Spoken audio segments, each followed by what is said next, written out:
Hello everyone, it's Nimious. I just did my first Taste of Spring Tempest Trials Plus battle on Lunatic 7 against Picnic Flora, or Flora Signature Dish, whichever one you prefer. And I have to say, it was difficult. I got a bit unlucky there too, but I gotta say, it was difficult. I really appreciate this Tempest Trials. It's been a very long time since we got a difficult Tempest Trial.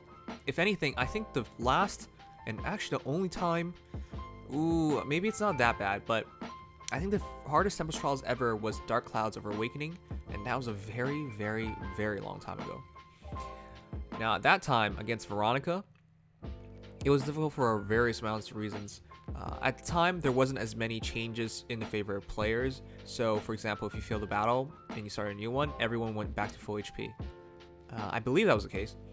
At the time, not everyone had the right heroes to defeat Veronica, the game was still new, and at the time, you were just so much more restricted because there weren't things like seals, and you know, your teams weren't built as well. You just used whatever you had and whatever you could. You didn't have as much choice. But nowadays you can have a lot more counterplay given the game's been out for so long.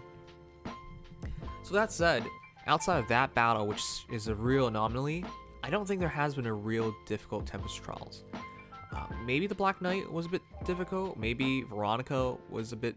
Not Veronica, Celica was a bit difficult as bosses. Maybe Grima was a bit difficult for people, but in general, it's been really easy.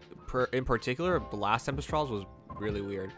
If you remember to defy the gods with Spring Veronica, she had green dual flying. That was weird. She wasn't that bad to deal with.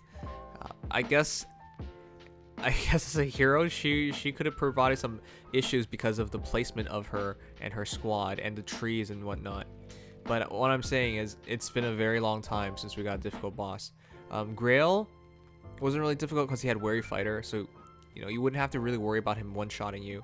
And because he has Fury 4, he chip damages himself down really quickly. And before that, it was Sakura. She had Fire Boost, but she wasn't really quick, and chances of her killing you in one shot was kind of low. She was flying, and she was out of bounds for a bit, and that added to the difficulty, but that was nothing. Nothing compared to this Tempest Trials.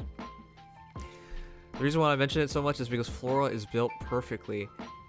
Unlike Veronica, who had green dual flying, she did not keep her Ether Raid's A skill. Thank goodness. Veronica, all she got from her A skill was 5 extra HP. Flora had it changed to Mirror Stance too. AKA, when you attack her, she gets 4 extra attack, 4 extra res. She also has Bold Fighter and Armor March. This is really, really important because the way she spawns in the map is she's always next to an armor hero.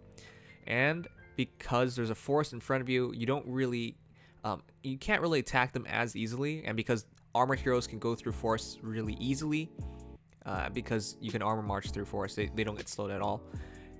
It really changes the dynamics of things. With the placement of heroes, especially, and with the possibility of the heroes that you will face, it certainly adds to difficulty.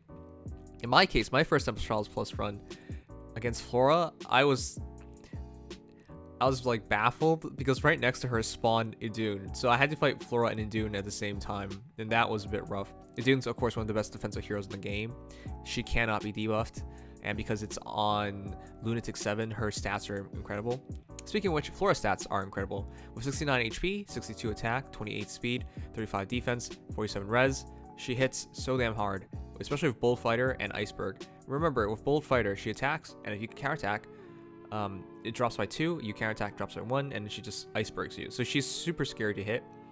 And because of her weapon, of course, grinding attack plus 3 is already big enough, but if she has up to 60 more res than you, she drops her attack and defense by up to 8.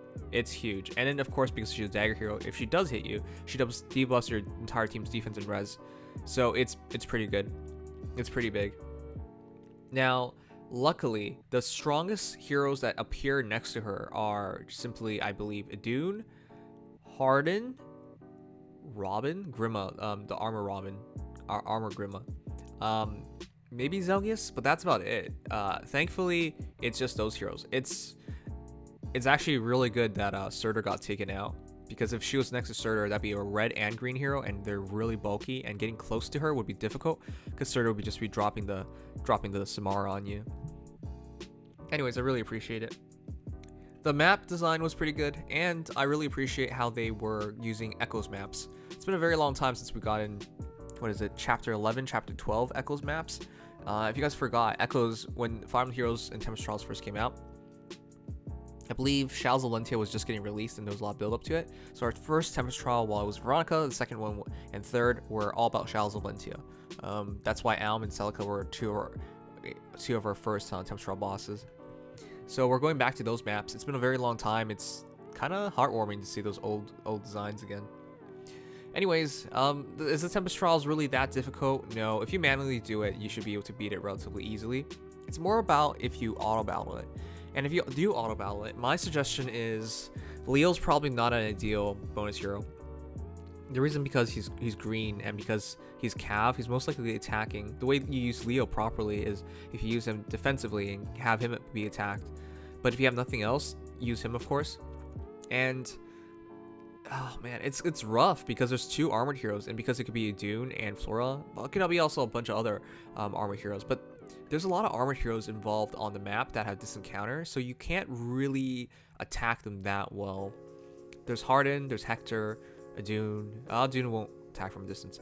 Grima and Zelgius in particular that will be attacking relatively easily. Anyways, it's relatively. This is pretty interesting. But yeah, if you auto battle this map, if you do it manually, definitely bring somebody who can take on Flora. Flora has 47 res, and when you attack her, she has 51 res. So in my first run, I brought along Cliff. He didn't do well at all. He did yeah, he was just ignored. I think it would take Cliff 3 battles to win against Flora, which isn't possible because after your second battle, she has Iceberg ready, right? After your first battle, she has Iceberg ready, and then she'll just nuke you. So Cliff didn't really work out, and he's a bonus hero even with the extra stats, which kind of hurts him because the way his tome works is if you have, you know, it only works if you have less attack. He will have less attack than Flora, but like for the rest of the heroes, he kind of struggles there a bit. Well, I guess generally he does have less attack. Anyways, the point is, yeah, auto battling this. We're lucky Kanangus doesn't show up here next to her. That would be rough. But he doesn't transform, so maybe, I don't know, it's just a bit of attack difference, disencounter loss. Anyways, now I'm just grumbling because I can't figure out what would be a good auto battle team. I haven't auto battled yet. I think for me, I'm definitely going to keep my Keaton in the battle because he has disencounter advantage, and that could really wipe out things really easily. But against Flora, that doesn't really go that well. He actually believes needs two different strikes, and because he always doubles, that's actually 4 attacks. He needs a special if he wants to kill her in 1 round. Other than that, armor slaying heroes are the key, but because she's next to an armor hero and because there's armor march, they could stick together pretty well. She could get buffed while moving forward, but because of the way the map's designed, you can't push into her, you have to wait for her, and that might not be ideal. The real way to beat Flora, I guess, is just to use armor slaying weapons up close, but in terms of auto battling, how would you do that? Anyways, I guess I can't really figure out a way to auto battle this map. The more I think about it, the more difficult it seems. Of course, doing it manually is always a method, and you can always just go on hard and win relatively easy because you have higher stats. But outside of that, Lunatic 5, Lunatic 7, I think that's out of bounds. Anyways, a lot of grumbling. I don't know. I just wanted to talk about this because it was on my mind. I hope the future is like this too. Tempest Trials, in my eyes, should be a difficult thing.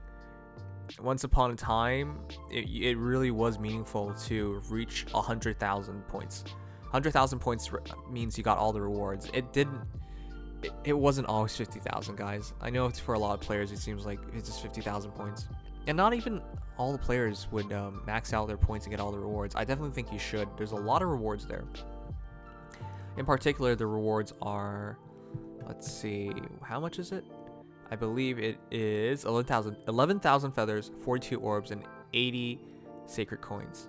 And of course, there's a ranking reward afterwards. I would say always aim for top 5k because that's 8,000 feathers. Top 1k might not be worth it. It takes a lot more time for just 2,000 more feathers, but definitely go for top 5k. That's relatively easy. If nothing else, top 10k. But yeah, just put in some time. And I wish you guys the best of luck. Until next time, this is Nimious. Goodbye.